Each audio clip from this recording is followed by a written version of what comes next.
Social media and healthcare, two of my absolute favorite topics. And anytime I get the chance to combine those two things in an interview, I will jump at the chance.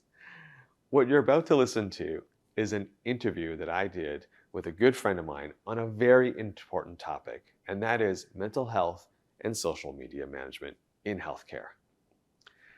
Hello and welcome to Sway Health.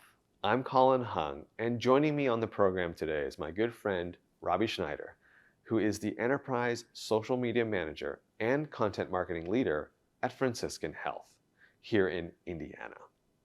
Robbie just delivered a great and fantastic session here at SHUSHMED 2023 on the topic of managing mental health for social media managers. I can't wait for you to hear all the amazing tips, tricks, and information that she shared. So sit back, get ready to learn a few new things, and take your marketing game to the next level. Let's jump right in. Robbie, welcome to the program. Hi, Colin. It's great to join you this morning. And it's great to see you in person. We've only ever kind of corresponded via Twitter, now X, of course. Exactly. But it's so wonderful to meet people that we interact with. Exactly. It's been so exciting to see people at SHUSHMED that I've literally only known online through this pandemic. So it's been just a wonderful experience this week. So now it's been a while since you've been to SHUSHMED. We were just talking about that coming down here. It's been a while. So has anything changed for you since? For me personally or professionally? Oh no, well, okay. Both. Well, I work at Franciscan Health. I think you know that, in Indianapolis, working over social media for our organization. But I've also, taken on the role of a caregiver in our family, and got to learn a lot about that, about patient care and some of the gaps in the system that even working in the healthcare system for 20 years, you don't really recognize until you're walking along somebody through their medical journey. So the exciting part about that for me personally was we were able to take my husband's medical experiences and write a book about it and be able to share that, because he is dealing with now a chronic medical condition as a result of some procedures that he had, and helping other people walk along that journey and help prepare not only the people who are having the procedure, but maybe caregiving for them. So that's one of the exciting things for me personally. So let's talk about your session here at SHUSHMED 23. Definitely. You had a presentation you gave yesterday. Tell us more about that. Sure. I actually took this as a personal journey, kind of exploring the idea of mental health and how working in the social media space impacts that. Because what I found, not only working through some very contentious political times, but through the stress of the pandemic, was that we bear a lot of burden. And I love what I do. I wouldn't be in social media for this long if I didn't love what I do and love touching people on an individual basis online and helping them in their journey. But what we found is that there are chronic things that continue to percolate as far as stress goes when you are constantly working in that social media space. I admit to being envious of people who are like, I'm just going to disconnect for a while, because that's not my job.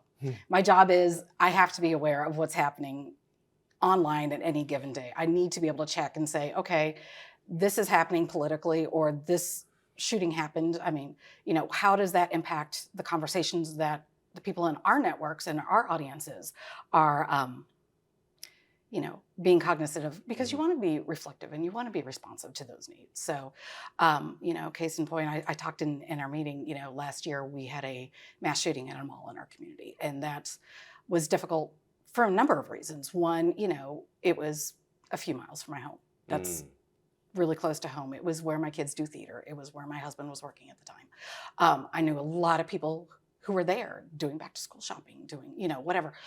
So you're dealing with that and processing for that personal level. Is if it was just a different day, I would have been there.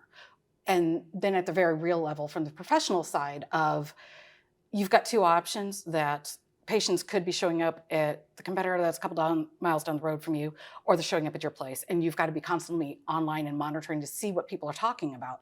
That's a whole different level of stress. So, being cognizant not only of the crisis situations that we have to deal with, but those everyday stresses and those layers, because we're dealing with our personal stresses, whatever burdens that you and I are carrying.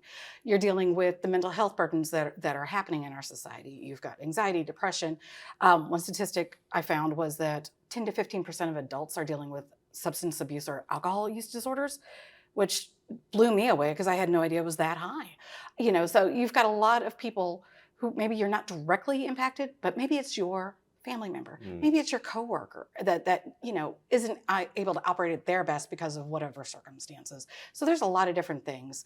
I kind of take a look at stress, and it's kind of like when you're carrying around a sheet of paper. You can carry around a sheet of paper all day long, and it's fine.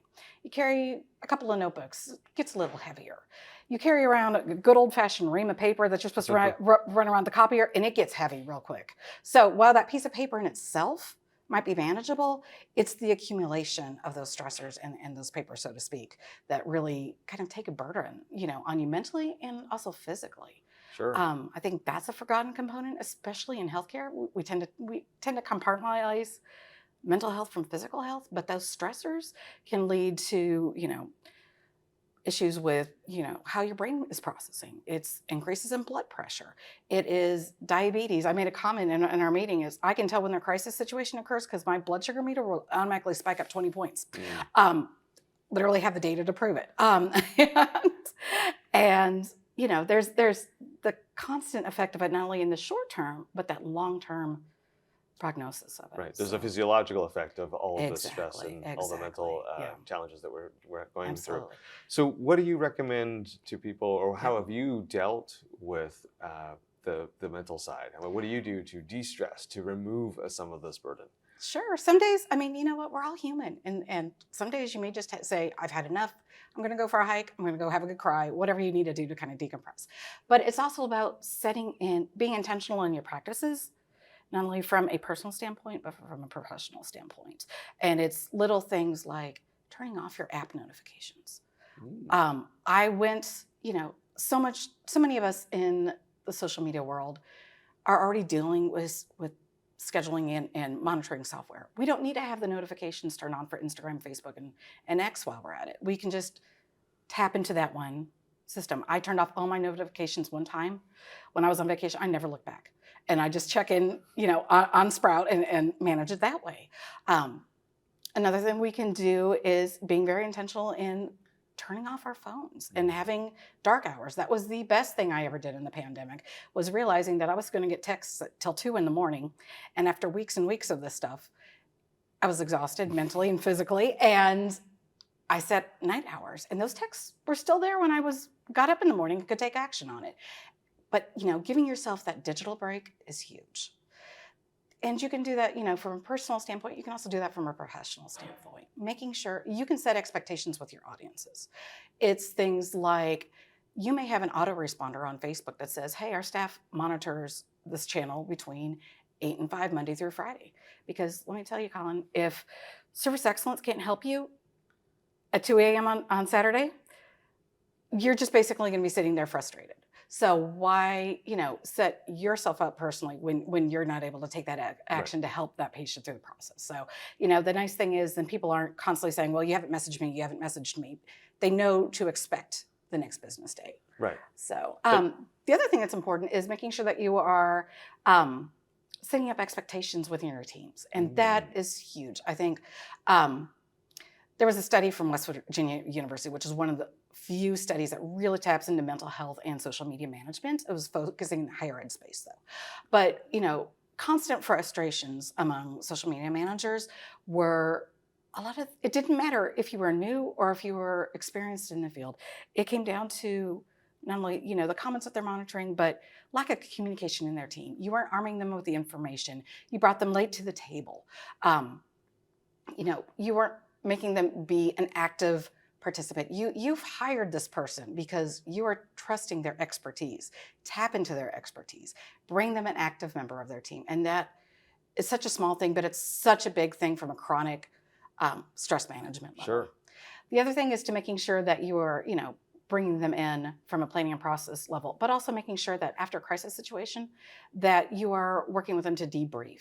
And I think that is important. Even as a longtime employee of our organization, I didn't know that we had a crisis response team, which would have been fantastic for me to have been knowing about that after I was dealing with mass shooting in our community. Because just even having that conversation saying, okay, I hear you, this is the stressors, here's kind of how we think about it. So, not only knowing about, for those acute crisis situations, but debriefing after any crisis or issues management situation.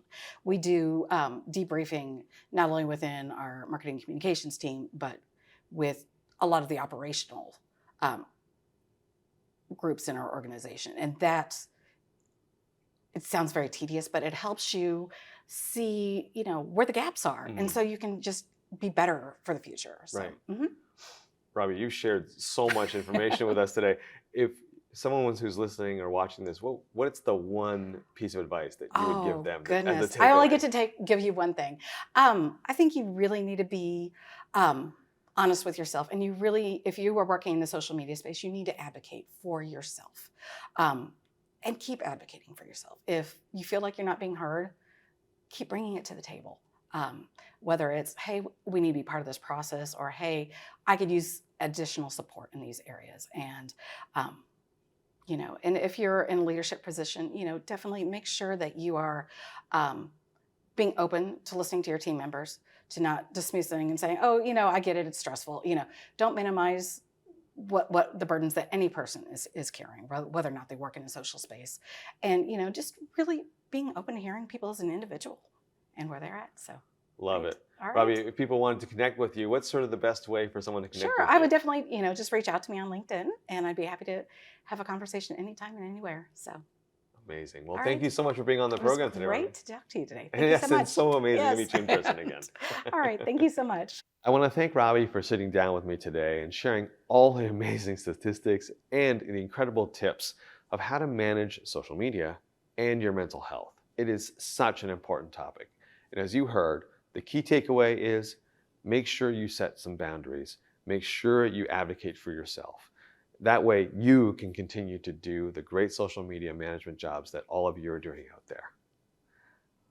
If you enjoyed this interview as much as I did, please like and subscribe. Also, head on over to Sway Health. That's Sway with 2 A's, .health. That's where you'll find more great content like this. I'm Colin Hung. Thanks for being here, and we'll catch you on the next video.